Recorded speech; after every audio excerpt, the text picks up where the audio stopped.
Hi, this is Michelle. I'm the Children's Librarian of the Sheridan County Public Library System, and welcome to Bookmarks, where I'm going to share with you another book that you will want to read. This is called Squirrel in the House by Vivian, Velde, illustrated by Steve Borkman. Now, a lot of times you talk about squirrels, but I don't know about a squirrel in the house. Let's see here.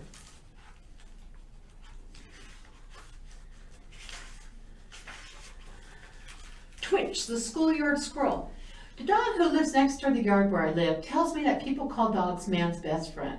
Well, actually, the dog doesn't so much tell me this as he yells it, usually while he's chasing me. Often the dog gets so angry when he sees me, he tries to catch me. I don't know why he gets angry. I guess some dogs are just highly excitable that way. But when he comes after me, he can only go so far, then his leash stops him. I try to point things out to the dog purely for educational purposes. I live in the schoolyard, so I'm a very well-educated squirrel. Man's best friend, huh? You're tied to a tree. You did notice that, didn't you? My friends don't tie me to trees. Time and again, the dog gets angry about the life lesson I've tried to give him, that he forgets about his leash. He lunges, he runs out of leash, he bounces back.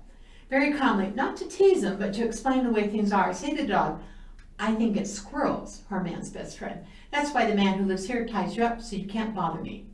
The dog is not very smart. He does not appreciate me trying to educate him. Sometimes the dog gets so angry he forgets words. He barks that same noise. Bark, bark, bark, bark, bark. I never forget words, and I never bark.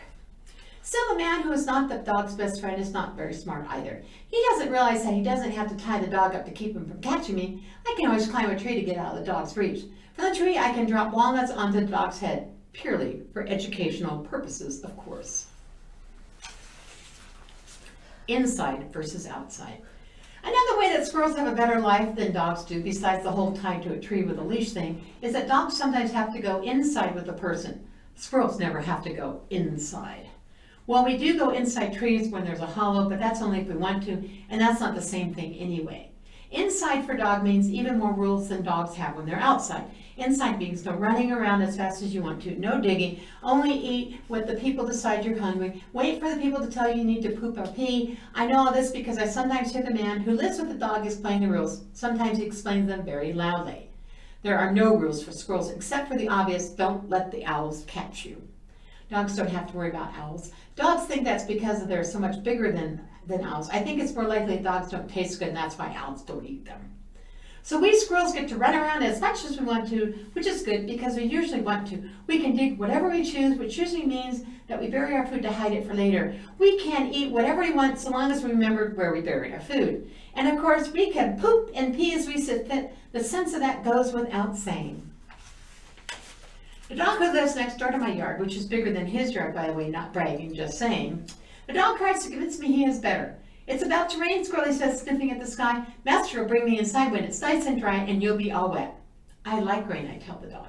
Rain washes me off. You have to have the man wash you off with a hose and the stuff that bubbles and then says smells like tropical sunset for dogs with sensitive skin. I don't know what tropical sunsets are, but I suppose only tropical sunsets are supposed to smell like tropical sunsets. Sometimes the dog says, I smell snow coming. You'd like to wash in the snow, Squirrel. That just goes to show how not smart the dog is. You can't wash in the snow, I tell him, unless it's melted snow. And melted snow is water and not snow. Didn't your mother teach you anything? But snow is cold, the dog tells me. Too cold for you when you have to be outside in the cold. That's why my blanket comes attached, I say, waving my tail in front of his face, but only when he can't get any closer because of the leash. When snow comes, I wrap my tail around my cozy nest in the tree hollow. I'm as warm as I need to be. But I am curious. I can hear some of what goes on inside the walls, and I can look inside through those windows, but sometimes I wonder what inside feels like. So I'm going to put my bookmark here, because the story is Squirrel in the House, so sometime he must get in the house. Now my bookmark tells me where I need to go so I can find out if he gets in the house. It also tells the characters, even the not-so-smart dog, that I will be back to join them. Thanks for joining me for Bookmarks. I hope you come to check out this book. You brighten my day, and I'll see you later.